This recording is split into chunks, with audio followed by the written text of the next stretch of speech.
இப்போதான் ஸ்டேஷன் போயிட்டு சாப்பிட்டு வீடியோ போடலான்னு வந்தேன். எல்லாருமே வந்துட்டு அக்கா உங்க மேல கம்ப்ளைண்ட் ஃபைல் பண்ணிருக்காங்க, அதை பத்தி வீடியோ போடுங்க அப்படின்னு. இதை வந்து கம்ப்ளைண்ட் ஃபைல் பண்ணவங்களுக்காக இந்த வீடியோ கிடையாது, கேட்டவங்களுக்காக இந்த வீடியோ. அவங்களுக்கு வந்து அரசியல் ரீதியா எந்த ஒரு நாலேஜும் இல்லைன்னு நினைக்கிறேன். ஏன்னா அரசியல் பத்தி பேசும்போது, அரசியல் விமர்சனங்கள் வந்து சோசியல் மீடியால வைக்கும் போது அதுக்கான எதிர்கருத்து தெரிவிக்க தெரியாத திராணி இல்லாதவங்கன்னு நினைக்கிறேன். ஏன்னா ஏற்கனவே அந்த வீடியோ வந்து 2 மாசத்துக்கு 1.5 மாசம் இருக்கும்னு நினைக்கிறேன். அப்ப போட்ட ஒரு வீடியோ அது வந்து நானா போடல.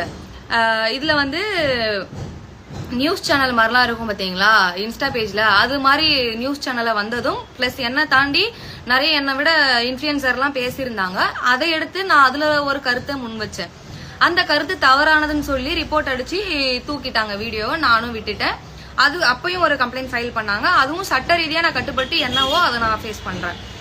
இப்பவும் இவங்க போயிட்டு அதே வீடியோவுக்கு நேத்து கம்ப்ளைண்ட் ஃபைல் பண்ணிருக்காங்க. உங்களுக்குலாம் நான் கேள்வி கேட்கறதுக்கு, அரசியல் ரீதியா கேள்வி கேட்கும் போது அதை எதிர்த்து ஒரு கருத்தை உங்களுக்கு தெரிவிக்க முடியலன்றதுக்காக இப்படி கேவலமான ஒரு வேலைகளை உங்களால மட்டும்தான் பார்க்க முடியும்னு நினைக்கிறேன். நீங்க வந்து முதல்ல ஒழுக்கம்னா என்ன, சுயமரியாதைனா என்ன, அடுத்தவங்களுக்கு மரியாதை எப்படி கொடுக்கணும் அப்படின்றத நீங்களா இருந்தாலும் சரி, உங்களை சேர்ந்த உங்க தொண்டர்களா இருக்கட்டும், உங்களுக்கு சப்போர்ட் பண்ணக்கூடியவங்களா இருக்கட்டும். ஏன் இதை நான் சொல்றேன்னா, நான் அன்னைக்கு 1.5 மாசத்துக்கு முன்னாடி போட்ட ஒரு வீடியோக்கு நீங்க இன்ன வரைக்கும் ரியாக்ட் பண்றீங்கன்னா, இன்றைய வரைக்கும் விஜய் சாரை பத்தி, முதலமைச்சரை பத்தி தவறான கருத்துகளையும் தவறான வார்த்தைகளையும் பதிவிட்டு வருகிறார்கள் உங்க கட்சியை சேர்ந்தவர்கள். ஏன் நீங்க அதுக்கு போயிட்டு இதை இப்படி பேசாதீங்கன்னு உங்க கட்சியை எதிர்த்து உங்களால கேள்வி கேட்க முடியல? இப்படி பேசாதீங்கன்னு ஏன் உங்களால சொல்ல முடியல? நான் வைத்தது ஒரு தவறான கருத்தா இருந்தாலும் அது 1.5 மாசத்துக்கு முன்னாடி வச்சு அதுக்கான ஒரு கேஸ் ஃபைல் பண்ணாங்க. அதை நான் சட்ட ரீதியா சட்டத்துக்கு கட்டுப்பட்டு என்னவோ அதை நான் பாத்துட்டு இருக்கேன். நீங்க வந்து உங்களுக்கும் எல்லாருக்குமே தெரியும், இந்த நேத்து கம்ப்ளைண்ட் ஃபைல் பண்ணவனுக்கும் எனக்கும் ஏற்கனவே வீடியோ மூலியமா ஒரு சின்ன மிஸ் அண்டர்ஸ்டாண்டிங் இருக்கு. இவங்க கம்ப்ளைண்ட் கொடுக்கணும், அந்த வீடியோக்கு தான் கம்ப்ளைண்ட் கொடுக்கணும், இவங்க மேல எனக்கு எந்த ஒரு வன்மமும் கிடையாது அப்படின்னா இவங்க வந்து நான் அந்த வீடியோ போடும் போதே போய் கம்ப்ளைண்ட் கொடுத்துருக்கணும். இல்லையா இவங்களுக்கு எனக்கு ஒரு மிஸ் அண்டர்ஸ்டாண்டிங் வந்துச்சு, அப்ப கொடுத்துருக்கணும். திடீர்னு நேத்து போய் கம்ப்ளைண்ட் கொடுக்கறதுக்கான ரீசன் தலைவனை தாக்க முடியல.